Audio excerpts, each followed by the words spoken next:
Muchas gracias a todos por asistir. Procesos adecuados para el tratamiento y secado del bambú. Como dijo Raquel, mitos y realidades. A lo largo de los años han habido un montón de condiciones, ¿verdad? De gente que dice una cosa, otros que desmienten. Bueno, hoy vamos a abordar el tema. Algo muy importante es que tenemos que tener muy en claro cuál es nuestro enfoque. El enfoque, ¿verdad?, que vamos a tener. Vamos a ver las características anatómicas, composición bioquímica, condiciones climáticas, cómo afectan en la plantación. Vamos a ver sobre las plagas y enfermedades más importantes, que es muchas veces la lucha más relevante para el bambú como un material constructivo, que es parte del enfoque también, ¿verdad? Hay para aquellos señores que trabajan en tema de muebles y demás, ¿verdad? Del montón de aristas que tiene el bambú. Vamos a hablar sobre el método de tratado, que es la razón por la cual muchos estamos aquí, ¿verdad? El método Boucherie, que es algo que también llama mucho la atención. Muchas personas no lo han visto, no están muy relacionados. A lo largo de los años, una de las características más, o los métodos más usados es el de inmersión. Sin embargo, tiene un costo alto y otras cuestiones que vamos a ver. La solución química como tal. Hoy nos acompañan aquí don Daniel y don Walter, que son personas fundamentales en el desarrollo de Bamblue, que es un producto comercial que se desarrolló para facilitar el uso del curado del material. Vamos a hablar un poco del secado apropiado, porque yo muchas veces le digo a la gente, el curado es como el 50% y el secado es el otro 50% y cuidado y no más, porque ya una vez el producto curado lo podemos dañar haciendo un mal secado. Ahí vamos a hablar. Menciono lo que es la ISO 22157-2019, que eso fue un proyecto que acabamos de culminar, que les voy a explicar al final. Muy importante, el primero, esperemos, de muchos proyectos que se van a seguir haciendo. De hecho, ya sé de una ingeniera civil que va a estar abordando también esa ISO. Y por último, los agradecimientos.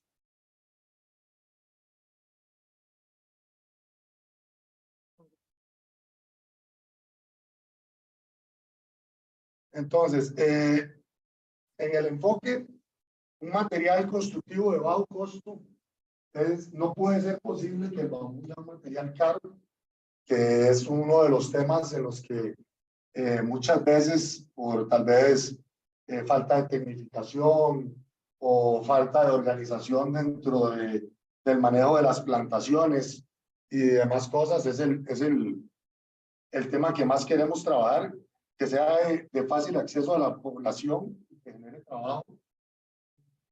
Eso que no se puede automatizar así nomás, y en realidad es bueno, ¿verdad? Ocupamos ahorita generar mucho trabajo. También que el bambú, parte de su enfoque, tiene que ser un diseño confiable según las normas y la estética, que eso es algo que buscan mucho los arquitectos, y es la misma razón por las cuales muchos arquitectos no quieren trabajar con bambú, es por la falta de información técnica, que en eso se ha venido trabajando para darles más herramientas y que ellos sean más confiables con sus diseños. Es una actividad rentable y amigable con el medio ambiente, eso yo creo que todos lo sabemos, y muchas veces por ahí empieza el amor de muchos hacia este producto. El enfoque de que es un material para un estilo de vida en el trópico. Ahora que estamos trabajando mucho en las costas, ¿verdad? Que es mucho el enfoque del bambú, a diferencia del metal, ¿verdad? Y del hierro, que tienden a oxidarse y demás, tenemos un material que es bastante resistente a las inclemencias del tiempo, ¿verdad? Y, ¿verdad? Un potencial a nivel país como un material de cambio climático y con una huella de carbono muy positiva, ¿verdad? Entonces, entre las características del bambú, que es algo fundamental que tenemos que conversar, porque es la razón del por qué podemos curarlo como lo curamos. Nosotros vemos que, voy a hablar mucho también enfocado a la guava, que es de lo que tenemos más información. También está Dendrocalamus asper, que es otro material constructivo muy utilizado. Pero, como les digo, la guava ha sido altamente estudiada y tenemos información muy confiable de otros países. Y eso también es la razón de nosotros generar nuestra información también. Y en su composición física, también esto va más o menos para los materiales constructivos. La guava tiene un 51% de parénquima, de tejido de parénquima, 40% de fibras, lo que lo hace un material tan resistente, y un interesante 9% de tejido conductor, que es por medio del cual nosotros curamos la caña y hacemos nuestro trabajo principal de curado.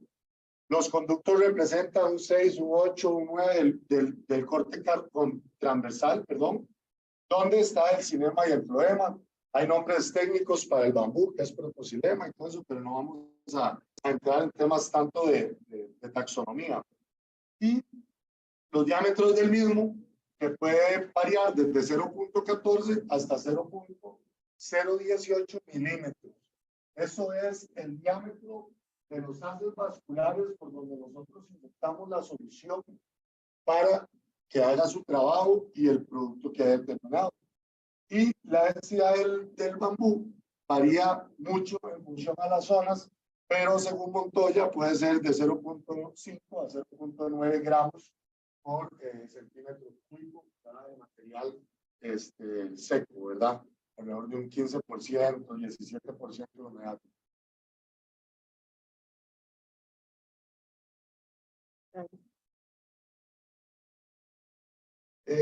Aquí vemos una imagen de un corte transversal de una caña. A veces yo cuando ando en campo la gente sabe, saca una lupa 60X y es muy bonito verlo, ¿verdad? Verlo un poco más a detalle, pero se ve algo similar a esto, ¿verdad? Donde podemos ver las diferentes composiciones. Es muy importante saber, y como se observa en la imagen, que hay mayor densidad de la pared celular al lado externo y menor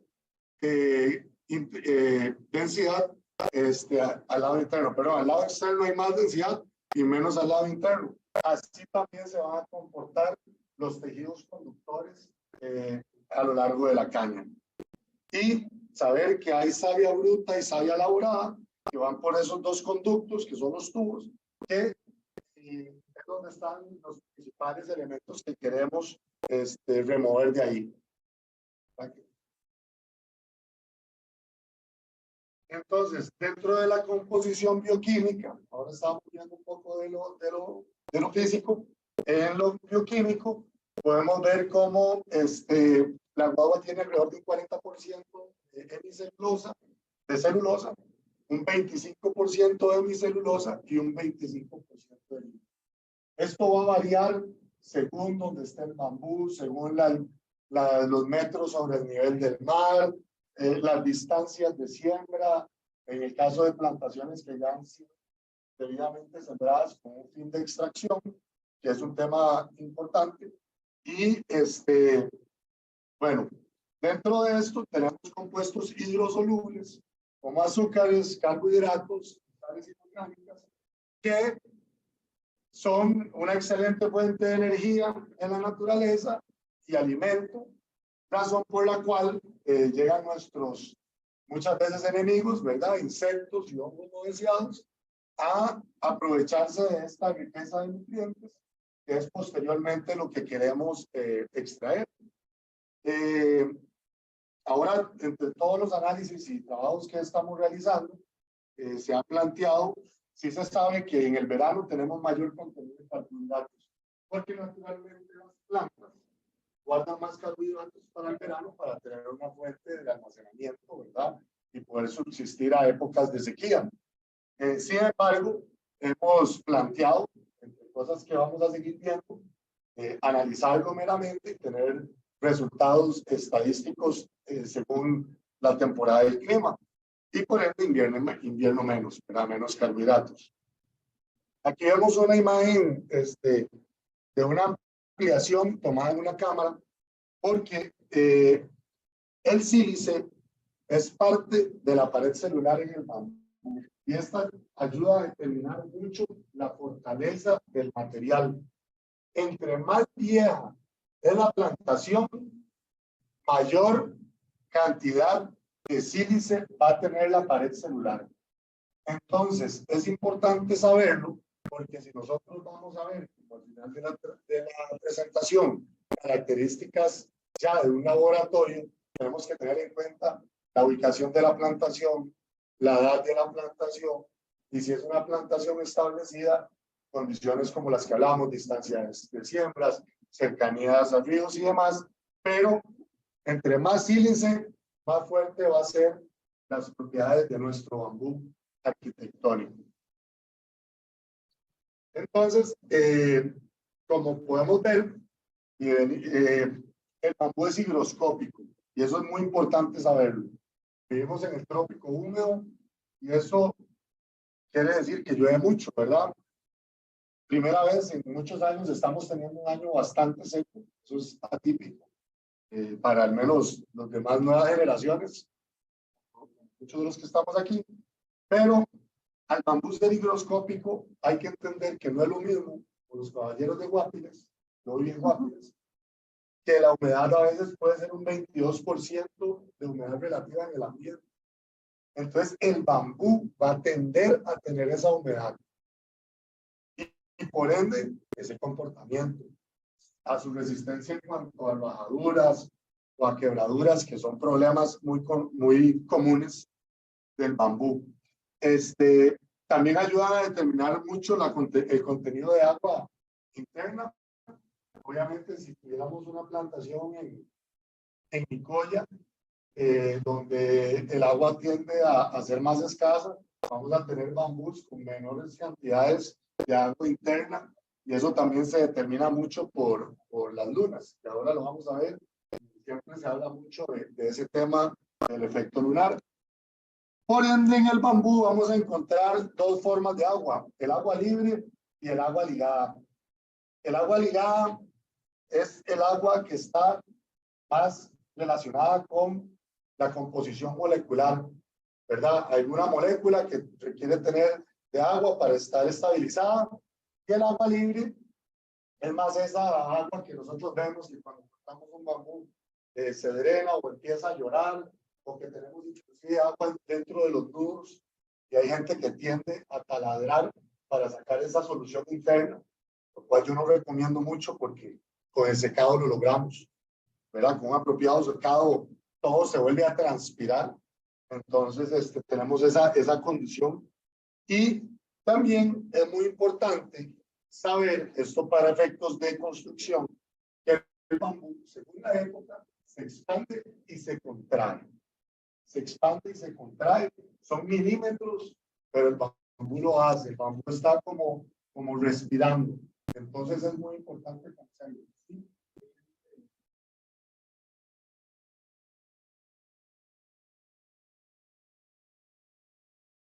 No necesariamente.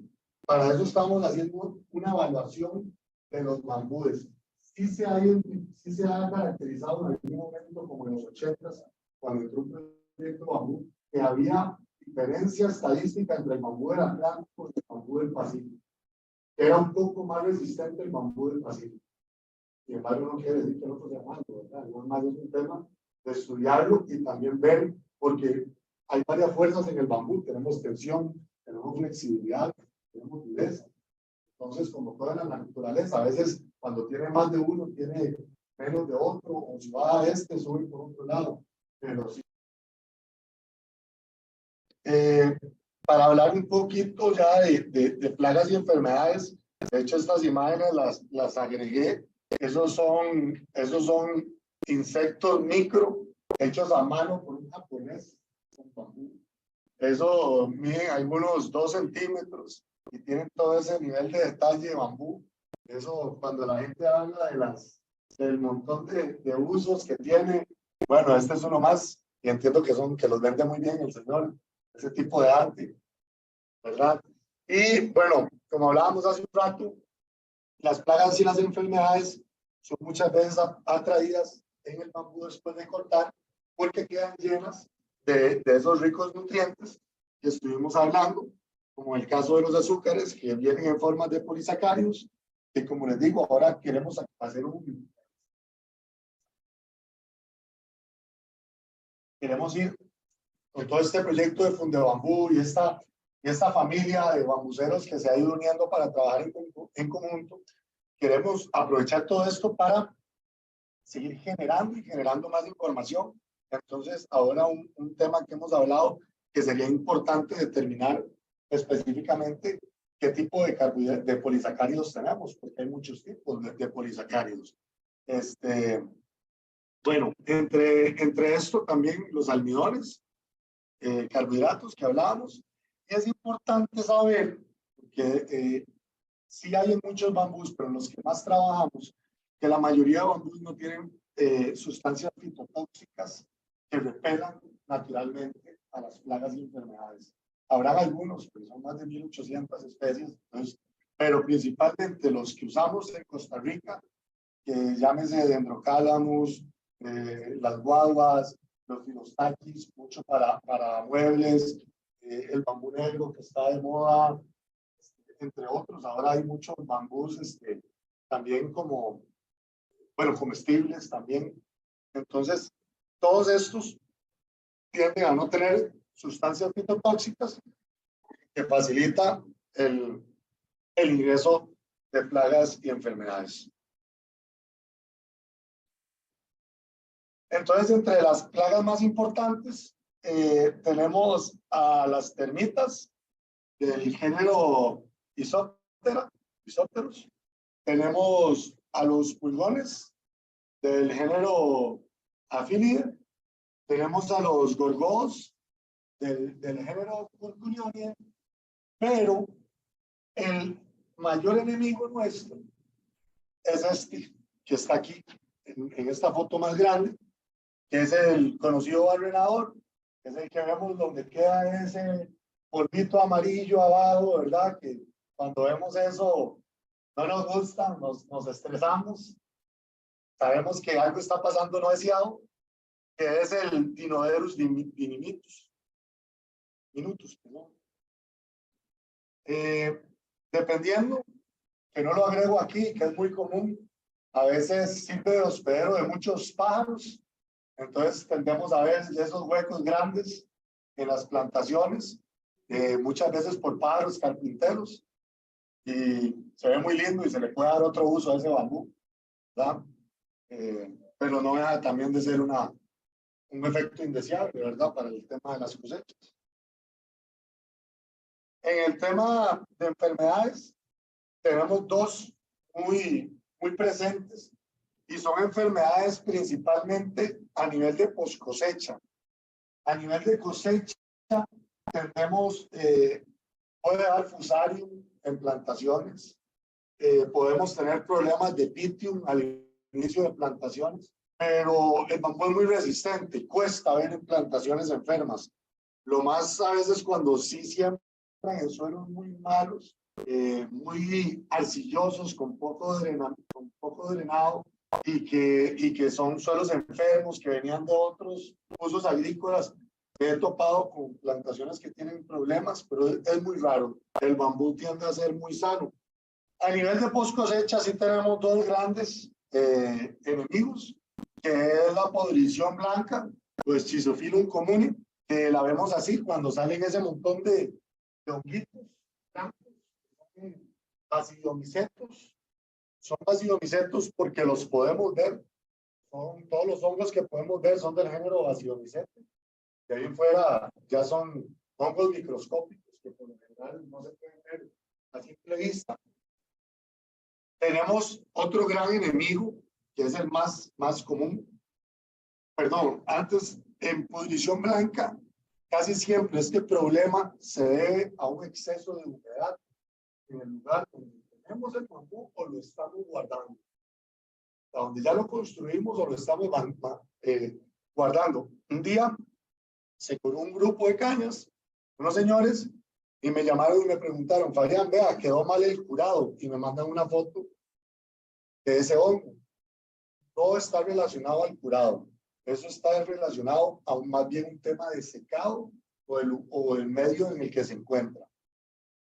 Luego tenemos los hongos cromógenos, que también a veces se dan por mucha humedad, que son hongos que se empiezan a ver con muchos colores, pero el otro gran enemigo, y el más común de todos, es el moho negro, que ahorita estoy aislando el cultivo porque parece que hay dos grandes grupos. Y yo prefiero, como siempre, hacerlo yo y en un laboratorio y constarlo y que nadie le diga a uno ni leerlo. Pero este moho negro es el que más nos afecta post cosecha y es natural que él llegue cuando ya hay un amarillamiento, cuando ya la caña pasó de verde a amarilla. ¿Qué se puede hacer? Proteger el bambú con productos para darle mantenimiento previo. Muchas veces instalamos el bambú y lo dejamos ahí hasta que empieza a tener algún tipo de degradación, llegamos y lo barnizamos.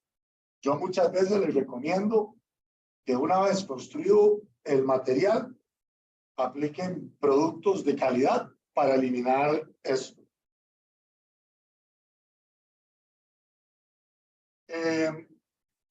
Para ir hablando ya entonces de métodos de tratamiento, tenemos, hay muchos métodos.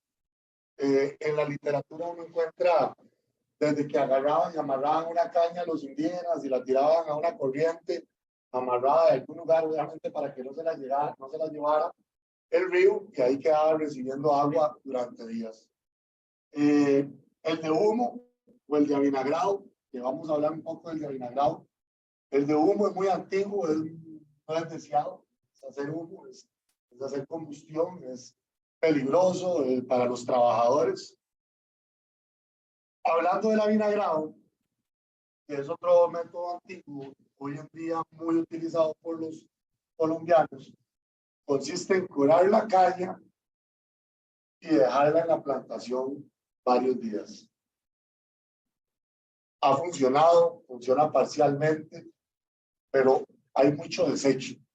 Y también parte del enfoque de la charla es tener nosotros control de procesos sobre lo que hacemos, para que cuando alguien o un cliente nuestro nos llega a preguntar si en algún momento hubo un fallo, y no decirle, no, es que yo lo corté y lo dejé ahí y llegué a los meses y luego hice esto. O sea, hay como muy poca información comparado con lo que podemos hacer en un sistema Boucherie o inclusive en el mismo de pilas que ahora vamos a hablar, que ustedes pueden tener una trazabilidad y un seguimiento de procesos más adecuado.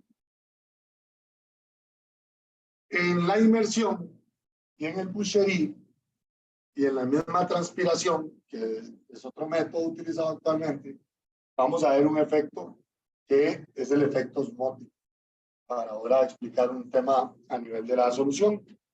Entonces, en el caso de las pilas de inmersión, para hablar de las pilas, es eficiente, o sea, funciona, es lo que más se hace en Colombia, Ecuador, Perú, en volúmenes muy grandes.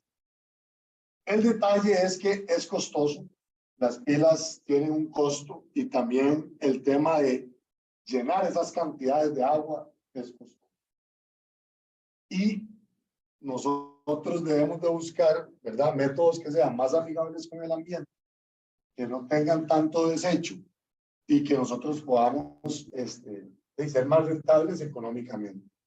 En las pilas de inmersión sucede el proceso de ósmosis, que ahorita lo vamos a ver, y es la razón por la cual el boro ingresa, porque en el Boucherie hay presión y en las pilas no. Es básicamente porque hay una alta concentración de boro en el agua de las pilas y en las cañas hay muy poca, casi ninguna. Entonces el boro lo que hace es perdón, el bambú lo que hace es chupar, jalar, ¿verdad? Para llegar a un equilibrio de concentración de gradiente. Que eso es por cómo se cura en pilas. Y parcialmente es lo que pasa con el remanente de utilizar bambú en el boucherie. Entonces, la transpiración, que es la última que se usa muy poco, que es muy costosa, es que ponen las cañas en un, costosa más que todo por el trabajo que lleva. Ponen las cañas en unas cubetas de 20 litros, corta la caña lo más larga que pueda, ojalá que tengan hojas, y el bambú solito empieza a chupar la solución y por medio de transpiración, ¿verdad? Él mismo está respirando y de ósmosis lo succiona, distribuye toda la planta y listo. Ustedes llegan a los días y no hay ni una sola gota de solución en la cubeta. Funciona, solamente que si vamos a irnos a temas más de industrializarlos, de producir, de ser eficientes, tenemos que optar por métodos como el boucherie, ¿verdad? Que es lo que a mí me gusta más en lo personal. Ok, ok. Entonces, el primero, la primera pregunta. La primera es que afecta o mismo por Por la, ok. No afecta, porque el bambú, no nos vamos a volver por el tema de la complicación, pero en una de las imágenes principales, y por aquí también lo podemos ver, eso es un corte transversal de una caña de bambú con una imagen amplificada 120x. Entonces estas son precisamente el xilema y el floema por donde tiramos la solución. Desde la punta, desde la base hasta la punta, es un solo canal. O son una multiplicación de canales.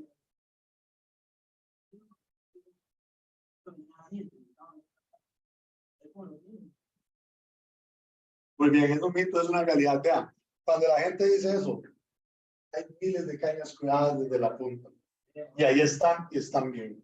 Al final de cuentas, nada gana más nunca que la experiencia y los hechos, ¿verdad? Que eso es parte de lo que yo trato de hacer, ¿verdad? Tener experiencia en esto y hacer ese montón de cosas de todos lados para luego uno decir, ¿funciona o no funciona? Sí. Entonces, la respuesta es por cualquiera de los dos lados. Más bien, dependiendo a veces de los tipos de uniones, como los sistemas de las mangueras, ¿verdad? Porque al final el método boucherie se llama, o le llamamos en el mundo de bambú boucherie modificado. ¿Por qué? Porque ahora Mike yo le enseñé un método y Mike ahora me estaba diciendo cómo él estaba haciendo algunas mejoras al sistema. Excelente, de eso se trata. Al final de cuentas, el principio es el mismo y como dice usted, hay muchas maneras de matar la gallina, hay muchas maneras de curar el bambú. Hay muchos métodos de boucherie. Yo he hecho varios y se siguen haciendo muchos. Al final de cuentas es que funcionen. Cuando uno está en campo trabajando, se topa tantas adversidades que ahí es donde está el detalle en el mundo del bambú. Entonces, por la cola, por la base o por la punta, por donde le quepe la bota, por donde pueda curarla.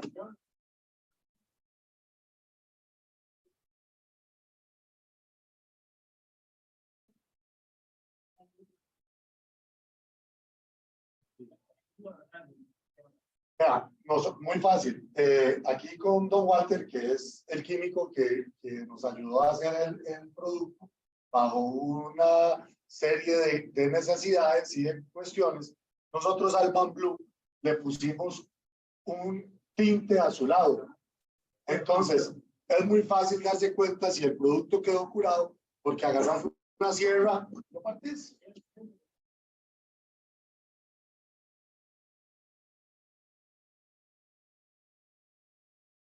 Exacto. Y la otra pregunta, perdón. Ah, lo de las ramas.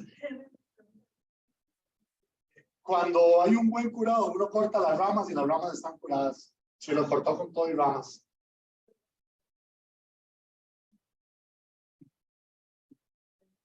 No, no afecta en nada. Si va a ser transpiración, es mejor tener las ramas porque va a haber más succión del producto.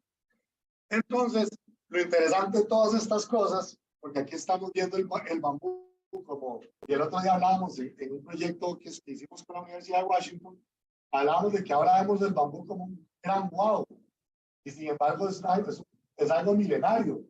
Lo mismo pasa con el boucherie. El boucherie fue creado en 1838 por el doctor Agustín Boucherie. O sea, eso fue inventado hace mucho tiempo y hasta ahora más bien lo empezamos otra vez a retomar. Así como uno escucha muchas fincas que empiezan a implementar bombas de ariete, donde antes más bien solo así llevaba uno el agua a los lugares, ¿verdad? Ok, datos importantes del boucherie y el curado del bambú. Como toda planta, una vez que la cortan, ella empieza a morir. Y ella lo primero que va a hacer empezar a cerrar el xilema y el floema como un mecanismo de defensa para evitar la deshidratación o la muerte. Entonces, punto número 0 del curado con boucherie. Caña cortada, caña curada lo más rápido desde que se cortó. Por eso tiene que tratar de ser in situ. Vi un video de un señor colombiano que dice que el boucherie es carísimo y que es costosísimo. Yo no sé qué sistema vio él, porque totalmente es todo lo contrario.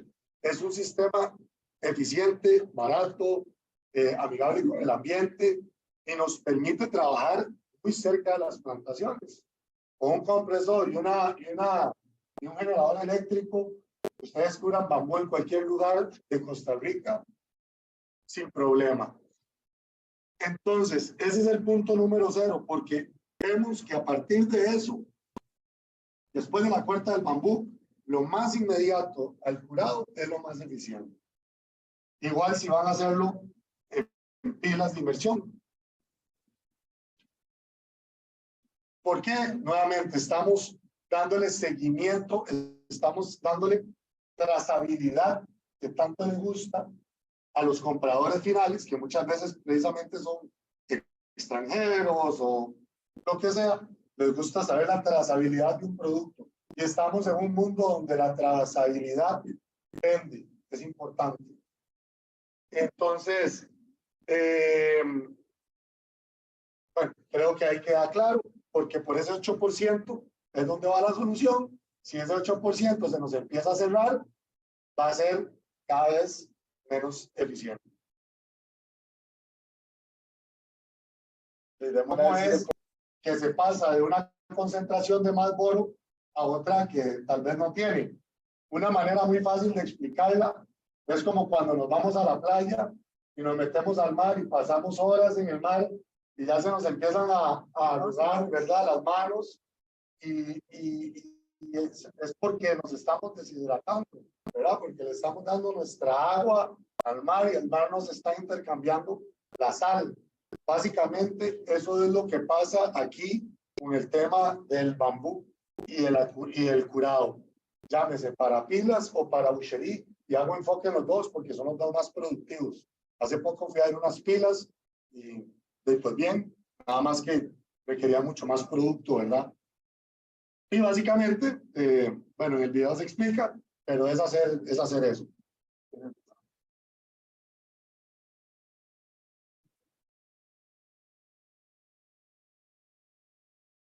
Entonces, como estábamos hablando, ventajas del boucherie, estandarización de procesos. En el boucherie vamos a soplar, ¿verdad? Porque como dijimos que esos son como pajillas que van de lado a lado, un montón de pajillas. Entonces vamos a extraer las sustancias más importantes.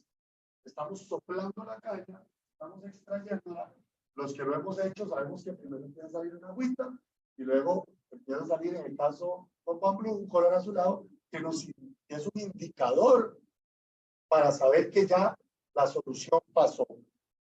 Entonces sacamos los azúcares, los almidones, los carbohidratos que estuvimos hablando, y por un diferencial de gradiente de boro que queda interno, que va luego, porque hay gente que me dice, vayan, pero vean, me quedó toda esta área azul, pero me quedó un poquito de azul de parte que no se llenó de azul. Bueno, con los días, eso va a tender a equilibrarse por un diferencial de concentración. Que el boucherie es caro, que el boucherie, no sé de dónde sacan esas cosas. O sea, los que ya lo hacemos, muchas veces ahí nos quedamos, porque para darles un dato, se utilizan 2 litros de bambú por un culmo de 6 metros de largo de aproximadamente 4 pulgadas de diámetro. Eso está comprobadísimo. Ya son miles de cañas que hemos curado bajo este método, con esta solución, y gracias a Dios todo ha salido bien. Entonces, 2 litros de nuestro producto andan costando $1.50. O sea, $1.50, o llamémoslo en colones, como 800 colones. 800 colones por caña, de 6 metros de largo, de 4 pulgadas de diámetro. Eso no es ni el primer cabo de lo que vale una misma pieza en metal, ¿verdad? Y ahí es donde viene tanto la importancia de este material. ¿Qué se necesita? Un compresor, un generador eléctrico silencioso en el caso de lugares que están muy alejados. ¿Por qué silencioso? Ahorita tengo creo que la siguiente diapositiva, yo siempre hago mucho ahínco en las presentaciones por seguridad laboral, porque los que han trabajado en una plantación de bambú, principalmente guava angustifolia, que tiene espinas, saben lo peligroso que puede ser. Yo, como recomendación, nadie entra a un lote de cosecha hasta que toda la espina no esté afuera de la plantación.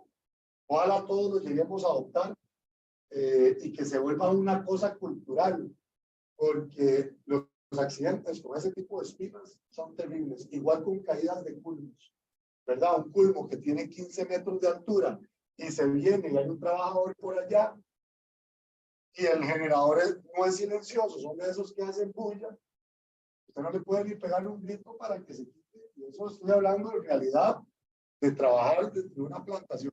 Además que hay sierras y hay cosas, entonces siempre hay que tener mucho cuidado. Volviendo, entonces un compresor, un generador eléctrico, botas de acople, hay muchas maneras, aquí ahora les voy a enseñar unas botas de acople.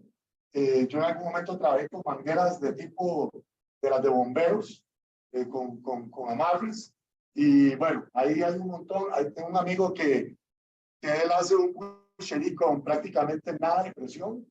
Él nada más deja la solución colgando y pone las cañas a unos 45 grados o más, y la solución pasa por medio de la caña. Entonces, costos por culmo muy bajos. Muy bajos, ¿cuánto? No los voy a dejar con las ganas. Todo depende.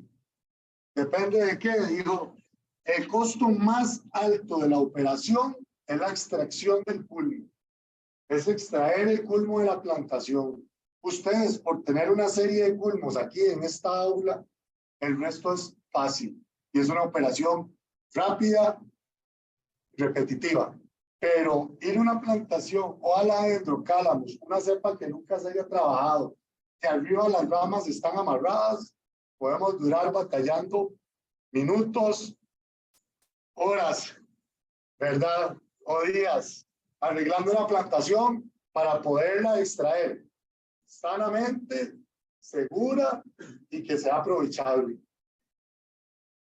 Yo he tenido costos en guava, que creo que son también un poco más rentables, de alrededor de $8 por caña, 4.000, 4.500 colones por caña, desde el proceso de la corta hasta el inicio y parte del secado, porque en el secado hay un costo inmenso dependiendo de lo que quieran hacer. Pero por ahí anda. Entonces, ahí se los dejo a ustedes. Si tener un material de 6 metros de largo, de 4 o 5 pulgadas, así sean 3 pulgadas, súper funcional para cualquier tipo de estructura, si $8 es caro. Y es también muchas de las razones por las cuales hoy hay tanta gente, y creo que fueron también enseñanzas del COVID y este montón de crisis de contenedores que tuvimos, y este alzonazo de precios, y trayendo todo de China y de Rusia, y de todo, que nos vino a despabilar un poquito con que necesitamos de verdad recursos locales y funcionales, y en eso entra fuertemente el bambú. A ver si puede. Este es un video de los muchachos de Bambú. Pro Bambú, ¿ok? De Pro Bambú. No se puede, tenemos un problema ahí con el internet, pero igual la vamos a pasar y lo van a poder ver bien. Igual ahí Sí, no los podemos ver después y tranquilos, ahí se les va a hacer llegar los videos. Inclusive no me preocupa mucho porque igual estoy trabajando en un video completo de todo lo que estoy hablando y también más corto, obviamente, y con todas las tomas y demás. Este es un método, esta foto es vieja, esto fue cuando estábamos haciendo unos trabajos en la universidad. Esto era bajo el conocimiento de un señor que tiene mucha experiencia en el curado del bambú, más de 30 años, y él tenía este sistema. Como le digo, hay muchos medios de cómo trabajar en boucherie. Él tenía esta cantidad de cañas, claramente una persona enfocada en producción en masa. La presión que debe de llevar, muy importante, debe andar entre los 12 y los 16 libras de presión, no más de eso. ¿Por qué? Porque si metemos mucha presión, vamos a empezar a generar posibles rupturas internas de los conductos que vimos anteriormente, que van a hacer daños que no vamos a ver y que en el futuro se nos pueden transmitir a rajaduras.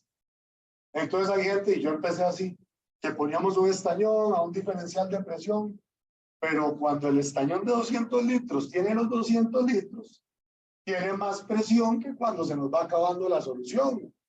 Entonces yo tengo que estar aforando el estañón. Entonces ya tengo que tener, o sea, se vuelve un poco más complejo. Se puede hacer, pero para eso ya hay compresores. Ahorita hay empresas que venden compresores que nos funcionan, que valen menos de $200, que nos sirven para curar miles de cañas. O sea, al final ustedes diluyen el costo del compresor y se tapó solo y 1000 veces, ¿verdad? Porque hay muchas maneras, se ven muchas invenciones, como tal vez la que vos me estás comentando, ya que la figuraste, sería bonito verla trabajando. O sea, hay muchas maneras que funcionan. Volvemos al tema de que nosotros con el indicador de color podemos verificar si la solución también pasó a través de la caña, ¿verdad? Pero todo muy bien. Muchas gracias por la intervención. Ajá.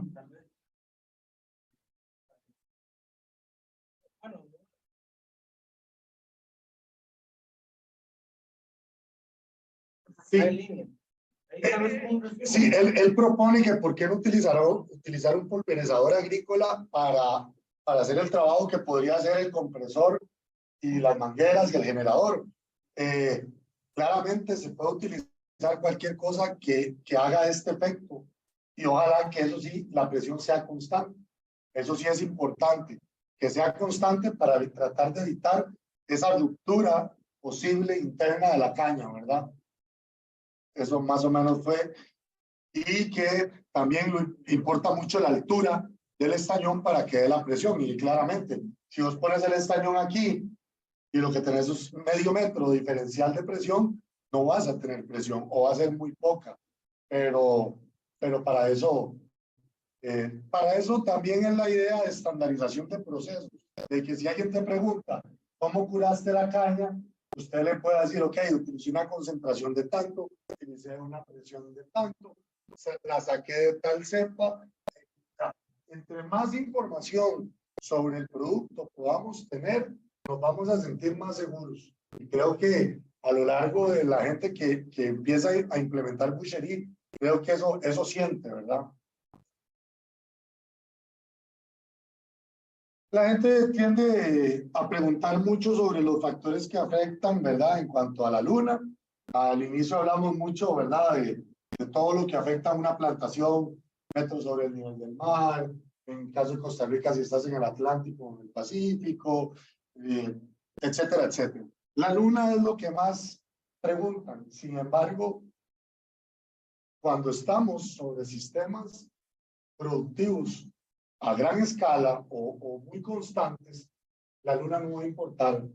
Vamos, créanme que en China no paran. En China no van a esperar a que sea el cuarto menguante para salir todos a ir a cortar bambú. Menos si estamos utilizando métodos de avanzada como el boucherie, ¿verdad? Que estamos controlando un proceso. Claramente hay una mejor luna. Y la mejor luna, y esto lo saco de INVAR, y la mejor luna es en cuarto menguante y cuando la marea está baja, si se quiere ser específico. Porque es el momento del día donde hay mayor presión sobre el planeta Tierra, entonces los líquidos van a tender a bajar más. Y básicamente, volvemos a lo mismo. Ok, ¿qué puede pasar si lo hacemos en cualquier otra luna? Que haya mayor cantidad de agua interna del bambú, ¿verdad? Pero si la vamos a hacer reemplazada por un tema, ¿verdad? Que le vamos a meter presión, entonces claramente no importa tanto. Y lo del agua interna dentro de los nudos, eso ya es un tema de secado. Se puede paladar, muchos lo hacen. Sin embargo, yo por lo general lo hago con el secado mismo se encargue de sacar todo el agua interna al restante de la.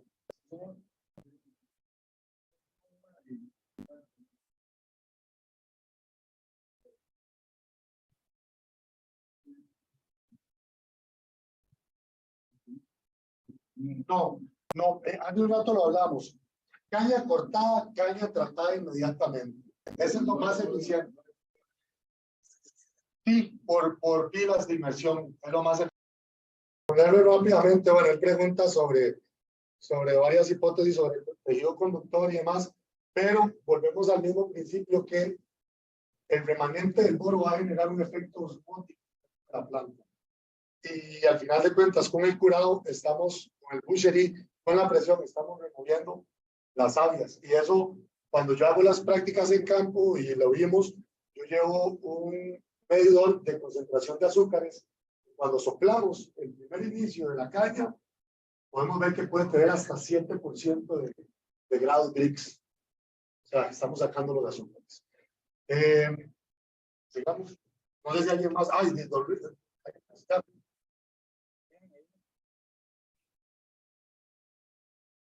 como lo hemos dicho muchas veces, entre más rápido, más eficiente es.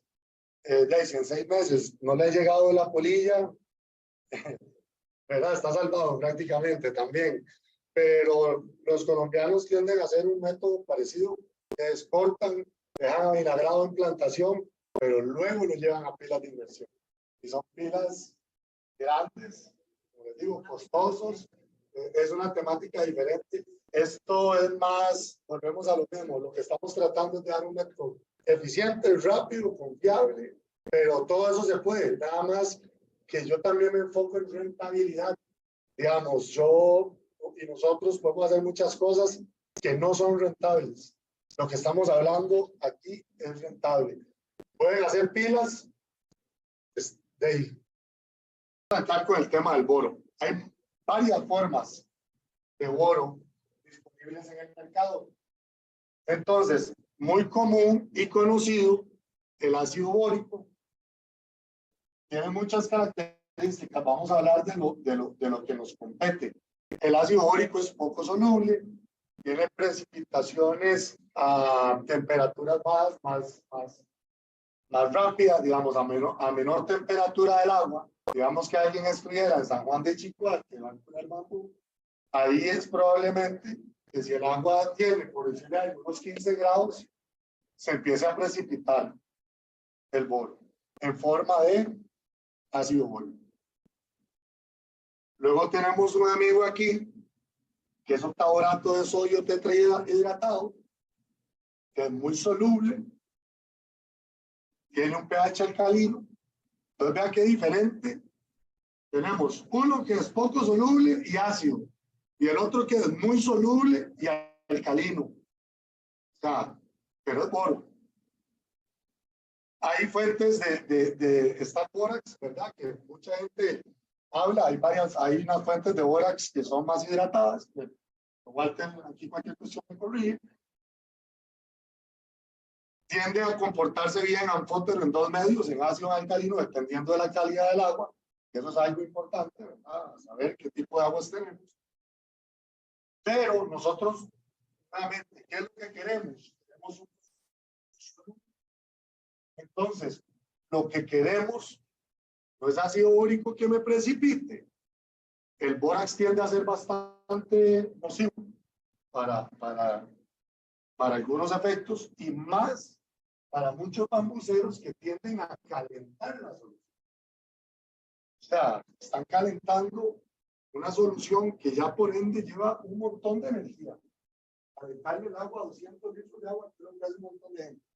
Entonces, ahí nace la idea del equipo, que está aquí parte del equipo, de crear una solución de fácil uso para el bambucero y que sea segura, que sea rentable, que tenga el famoso indicador de color, que no sea contaminante para el ambiente. Yo en un momento curé en un mismo lugar más de 600 cañas, era la par de un potrero, y no hubo quema alguna en el área de trabajo. Entonces, eso es muy importante. Vuelvo a tocar el tema de seguridad laboral. Nosotros salimos a trabajar, no a envenenarnos ni a cortarnos, de nada de eso. Salimos a trabajar para tener un producto rentable para alimentar a nuestras familias. Por eso estamos aquí. Entonces, a la hora de hacer la solución, nosotros, digo, mucha gente me dice, vaya, ¿usted hace bambú en la casa? No, lo hace Seraxa. Aquí está uno de los gerentes. Bueno, hay dos gerentes, de hecho. Lo hace Seraxa, laboratorio, está debidamente inscrito y bajo la supervisión de un químico como Walter, con muchísima experiencia en todo este tema. Entonces, esto tampoco es como que estamos jugando, porque a veces hay gente que tiende a hacer la pregunta. ¿Alguna pregunta sobre el poro? ¿Va quedando claro la importancia? Voy allá, Iván. Mucho gusto, Walter Montero. Yo tengo 26 años de estar trabajando en AXA, algo he aprendido. Aquí tenemos un problema, porque, bueno, Guayán, ¿cómo se llama? El octoborato. Octoborato es sodio tetrahidratado, una molécula muy grande. El ácido bórico es una molécula pequeñita. Se llama el bórax, es decahidratado. ¿Qué quiere decir eso? En su molécula están pegadas 10 aguas alrededor. En el octoborato, 4 aguas alrededor. Es algo muy grande. Va a pasar por esos canales que son, ¿cuánto era? .018, creo. Entonces hemos creado un boro que no es tan gigantescamente grande y pasa rápidamente por los conductos. Entonces, también lleva una parte de cobre a base de sulfato de cobre pentahidratado, que el cobre es de por sí un fungicida. Entonces va a ayudarnos a que cuando llega ahí cualquier insectito de estos, no le va a gustar para nada.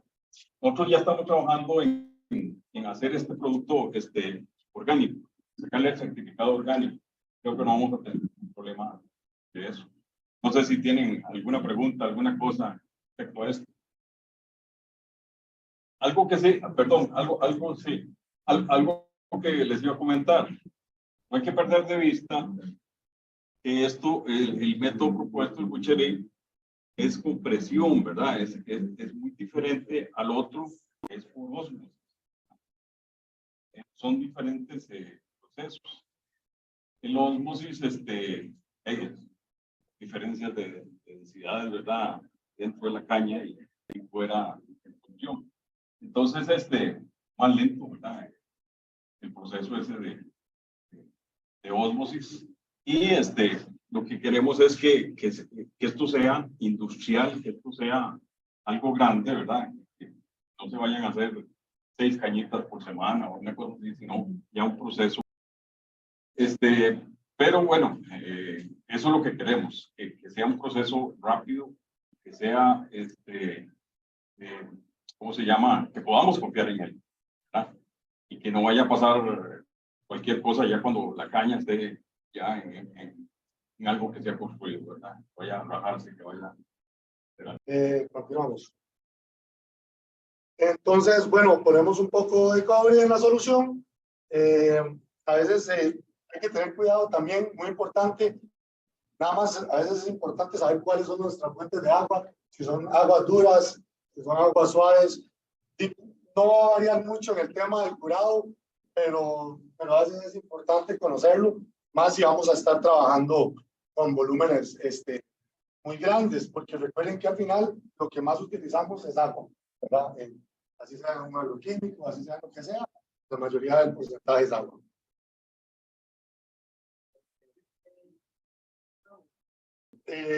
Vuelvo al fundamento. El producto nació con la idea de facilitar, de hacerlo no contaminante con el medio ambiente, seguro laboralmente, económico, ya les di un costo de cuánto vale por caña, y es el principal enfoque.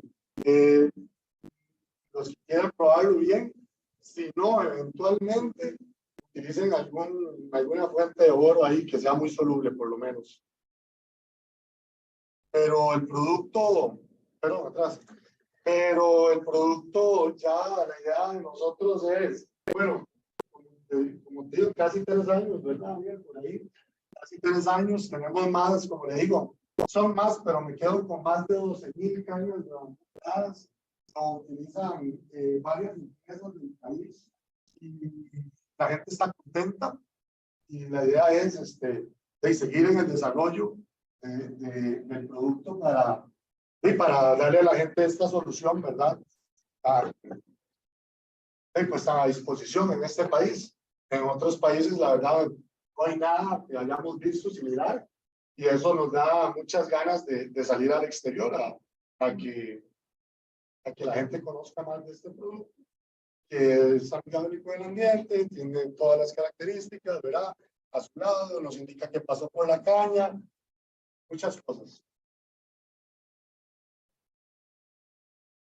Hablamos mucho, pues ya hablamos de seguridad laboral, de espinas, el tema del bórax, el tema de calentar con fuego, la toxicidad, y bueno, y el equipo apropiado, que eso va a depender mucho del tipo de boucherie que ustedes quieran hacer.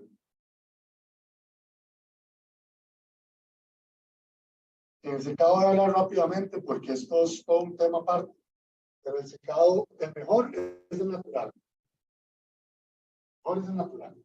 Si quieren acelerar el secado con plásticos o algo, que tengan una muy buena altura de donde está la caña. Y el primer proceso es que se llama oreado, que es pasar de clorofilas a carotenos.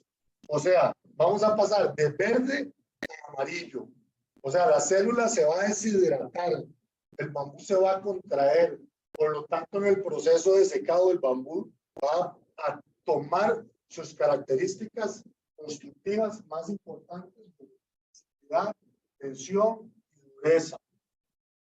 ¿Mediante qué? Mediante la ISO, que ahorita vamos a ver, que es un trabajo que acabo de terminar, muy interesante. Entonces, el mejor curado es el natural. Depende de dónde estén.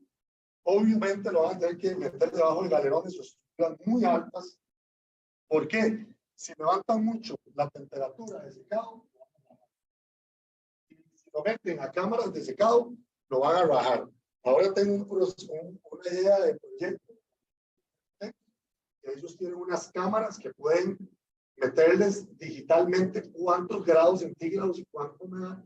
Vamos a ver si calculamos lo más natural posible a ver cuánto nos dura 24 horas, que tenemos 12 horas de noche naturalmente, que no tenemos una temperatura deseable, ¿verdad? Luz, que la luz nos va a hacer un efecto de degradación también, principalmente con la molécula. Sí, señor. Daría mucho dependiendo de todo lo que hemos hablado, zona, pero si usted lo llega y se lo lleva a un lugar que es bien seco, muy buena luz, vamos a hablar de 2 meses, 3 meses. Eso es un periodo muy normal, 2, 3 meses. Obviamente, invierno y verano van a cambiar, pero 2, 3 meses.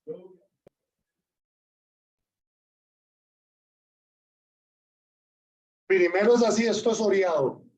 Entonces, y ahí hay un trabajo que es girar las cañas en torno al sol.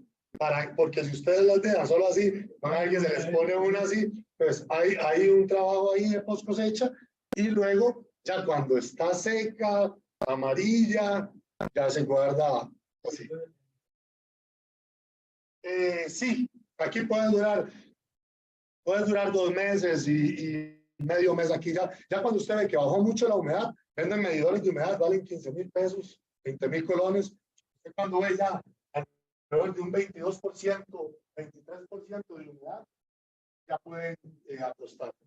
Ya eso es otro 5%, como un 22% de humedad ya puedes ir acostando.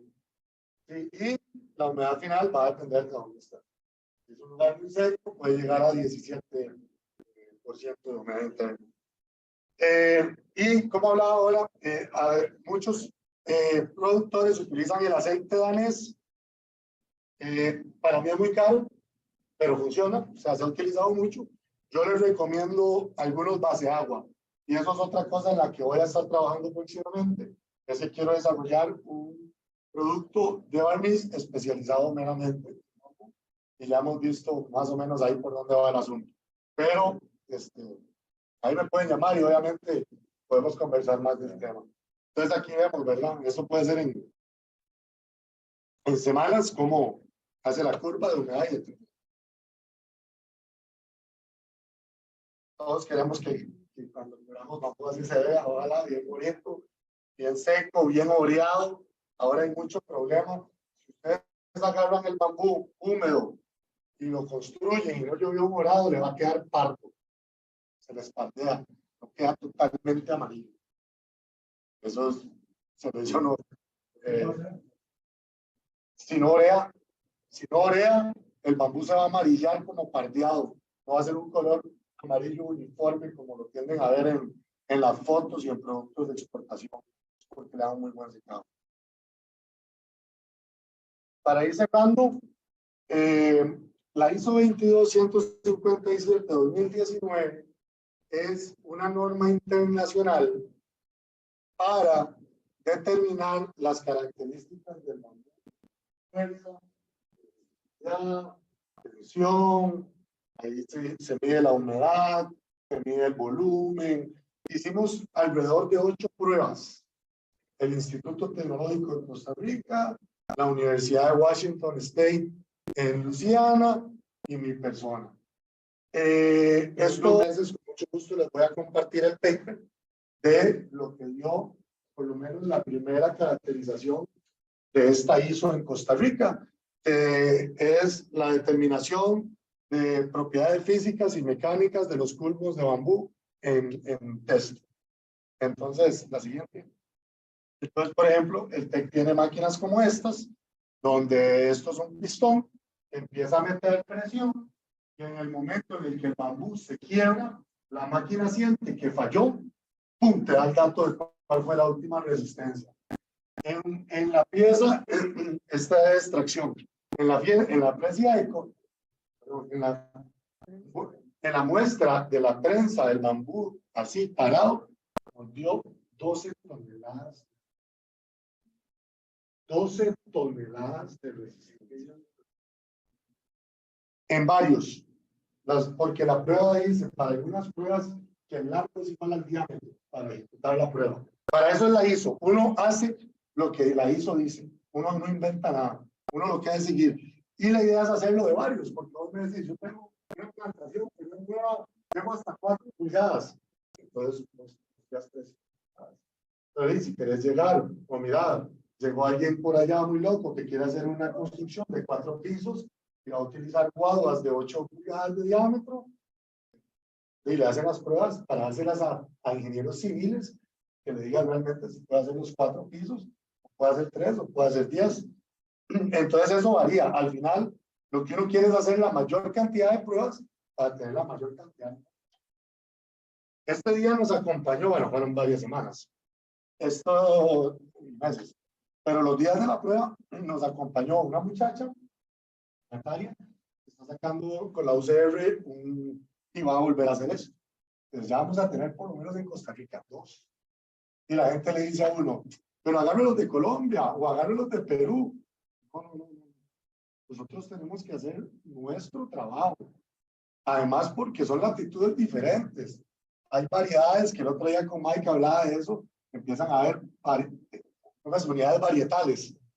Entonces, digamos, tenemos que probar nuestro bambú. Yo siempre digo que no nos cuenten, nosotros lo hicimos. No hay nada mejor que cuando uno hace las cosas y la experiencia se lo dice. Entonces, esto fue un trabajo muy bonito. Ya le digo, en estos días vamos a terminar con tabular los datos y ya luego va a salir un documento en Estados y en Costa Rica, su número de ISBN respectivo, y nada, muy orgullosos, la verdad fue un éxito. Dentro del proyecto, que lástima, ahorita lo vemos, donde le metemos una presión al centro y la viga aguantó 1 tonelada en un solo punto. Y cuando devuelven el pistón, ahí se fueron rajando partes del bambú, y donde se devuelve el pistón, la estructura de... Porque si no hubiera pasado.